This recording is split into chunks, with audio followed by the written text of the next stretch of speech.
The Canadian province of Ontario is putting 25% tariffs on its energy exports to New York, Michigan, and Minnesota.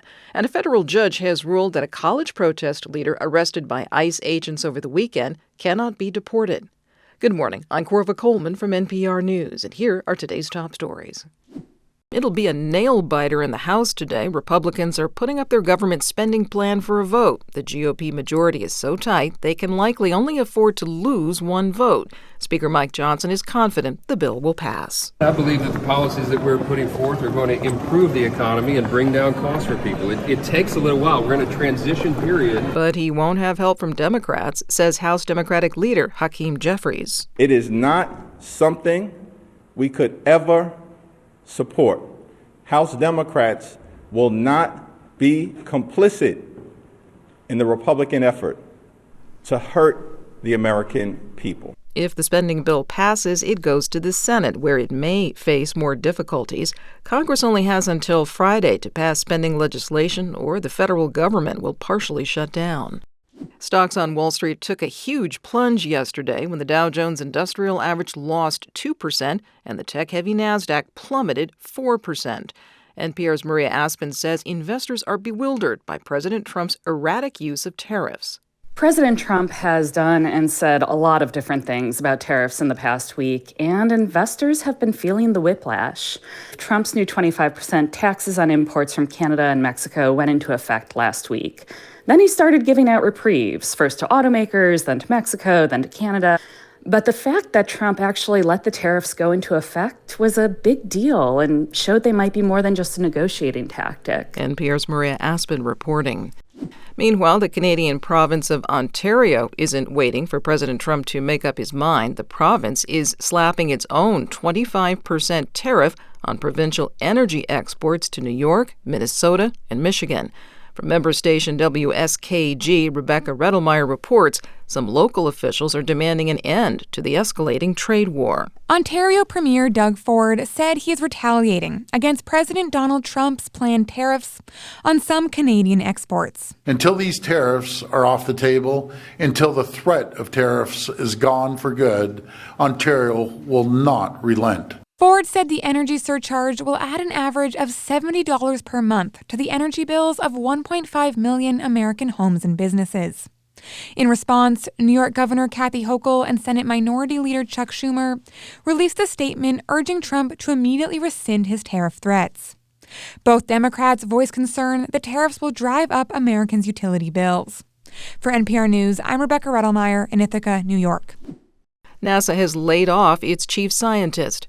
As NPR's Jeff Brumfield reports, her position was deemed redundant as part of larger staffing cuts at the space agency. Dr. Kate Calvin had served as NASA's chief scientist since 2022. Her job was to advise senior leadership on the space agency's many scientific missions. She also served as the agency's senior advisor on climate change and was a leading government climate scientist. Calvin was one of 23 employees at NASA who lost their jobs, according to a statement from the agency.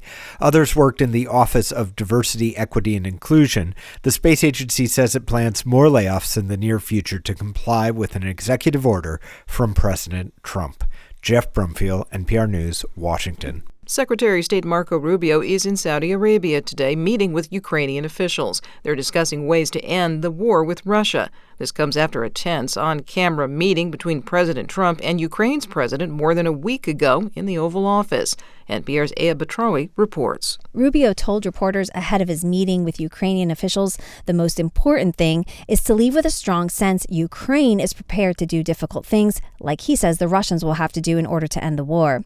Rubio and top White House officials already held an hours-long discussion in Saudi Arabia last month with Russians about the possibility of ending the war.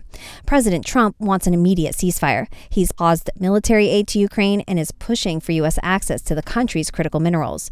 Ukrainian President Volodymyr Zelensky, who's not taking part in Rubio's latest meeting, arrived to the city of Jeddah last night where he met Saudi Arabia's crown prince. He's pushing for U.S. security guarantees. Aya Batrawi, NPR News, Dubai.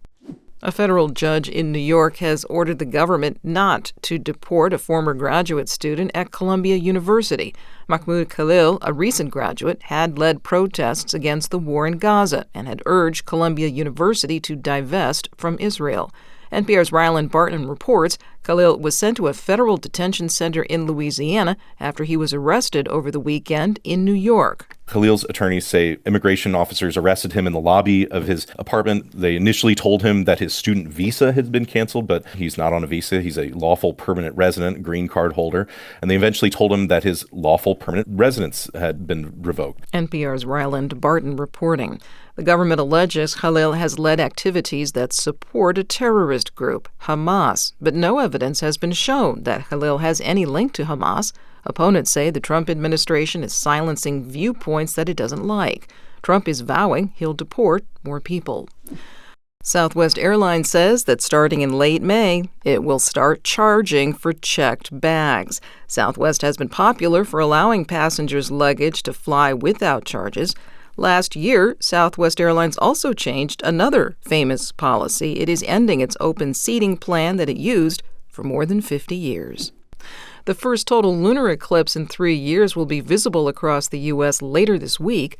As NPR's Joe Hernandez reports, stargazers will be able to see what's known as the blood moon turn a reddish hue in the night sky. Later this week, the sun, earth, and a full moon will line up in a row to create the eclipse. The shadow cast by the earth will make the moon appear red for just over an hour of totality. When it starts depends on your time zone. For people on the West Coast, that's just before 11:30 p.m. Thursday night, while those on the East Coast should look up around 2:30 a.m. Friday morning. The eclipse will be visible to the naked eye, but you might be able to get a more impressive view through a pair of binoculars or a telescope. Joe Hernandez, NPR News. And I'm Corva Coleman, NPR News from Washington.